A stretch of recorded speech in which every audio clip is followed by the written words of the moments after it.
Halo teman-teman, di video ini saya akan menjelaskan materi tentang teori pembentukan tata surya. Namun sebelumnya, saya akan memperkenalkan nah, diri saya. Nama saya sendiri yaitu Rudianto Nokmova dengan NIM 2201050080. Sekian dari perkenalan saya, selamat menyaksikan.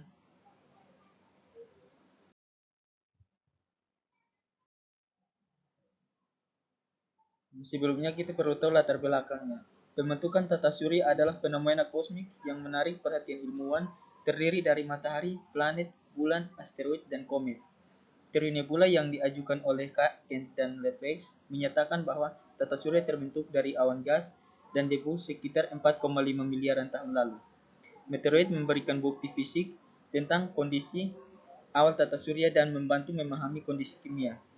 Selain itu, penemuan eksoplanet memperluas wawasan kita tentang proses pembentukan planet di sistem bintang lain. Penelitian ini penting untuk memahami asal-usul tata surya dan potensi kehidupan di luar bumi.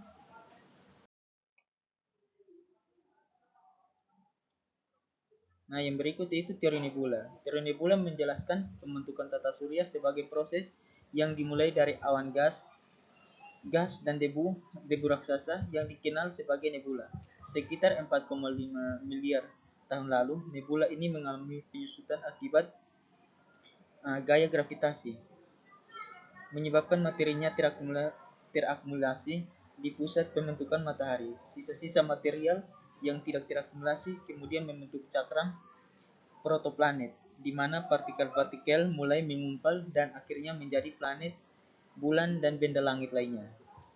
Teori ini menjadi landasan untuk memahami bagaimana tata surya terbentuk dan berfungsi.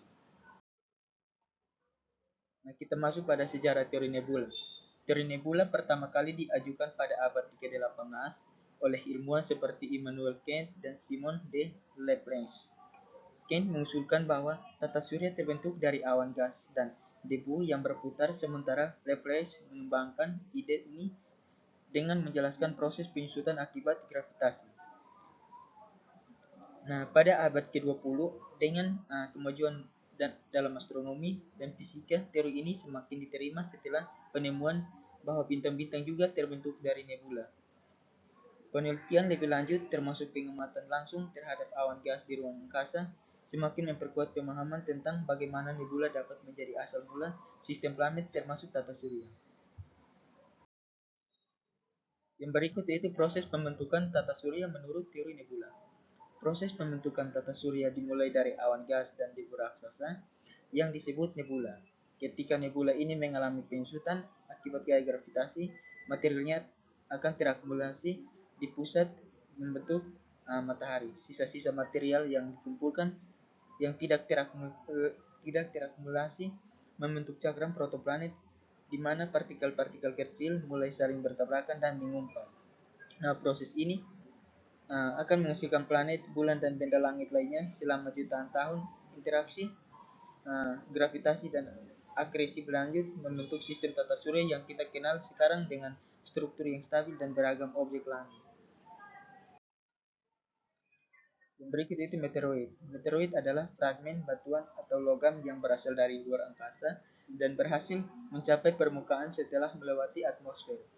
Meteoroid biasanya berasal dari asteroid atau komet, dan mereka dapat bervariasi dalam ukuran, komposisi, dan bentuk setelah memasuki atmosfer. Meteoroid sebutan untuk meteoroid sebelum mencapai bulan akan terbakar dan menciptakan jejak cahaya yang disebut meteor.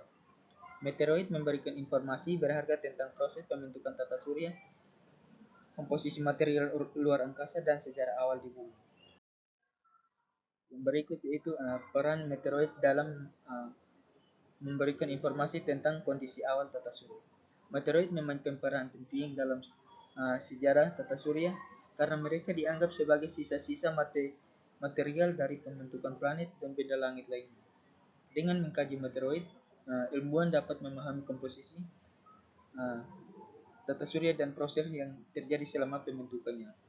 Meteoroid juga memberikan wawasan tentang kondisi di luar angkasa, termasuk sejarah atmosfer dan aktivitas geologis bumi Selain itu, beberapa meteoroid mengandung bahan organik yang mungkin berkontribusi pada asal-usul kehidupan di bumi. Dengan demikian, meteoroid menjadi jendela untuk mempelajari evolusi dalam dinamika tata surya. Berikut itu exoplanet.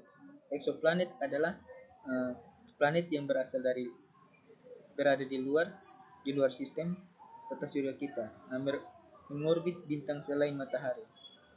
Mereka dapat memiliki berbagai ukuran komposisi dan kondisi atmosfer mirip dengan planet-planet di tata surya. Exoplanet ditemukan melalui berbagai metode termasuk transisi, kecepatan radial, dan pengamatan langsung. Penelitian terhadap exoplanet memberikan wawasan penting tentang kemungkinan adanya kehidupan di luar bumi dan membantu ilmuwan memahami bagaimana sistem planet terbentuk dan berevolusi di seluruh galaksi. Hubungan exoplanet dan teori pembentukan planet. Exoplanet memiliki hubungan yang erat dengan teori pembentukan planet karena penemuan dan analisis mereka memberikan bukti empiris untuk memahami proses pembentukan sistem planet. Teori seperti model disk akresi menjelaskan bagaimana gas dan debu di sekitar bintang muda berkumpul dan membentuk planet. Observasi exoplanet, terutama dalam berbagai ukuran dan komposisi, membantu ilmuwan menguji dan mengidentifikasi teori-teori ini untuk menjelaskan variasi yang ada di berbagai sistem planet.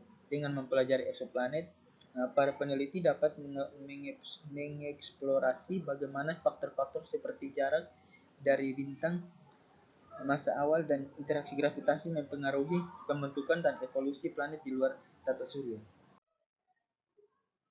Nah, di sini ada kesimpulan dari materinya, yaitu di sini teori nebula, meteoroid, dan exoplanet saling melengkapi untuk memberikan pemahaman yang lebih holistik tentang pemberian tata surya dan proses evolusi planet. Teori nebula menjelaskan asal-usul meteoroid, material yang membentuk planet, sementara studi meteoroid memberikan wawasan tentang komposisi awal dan sejarah tata surya.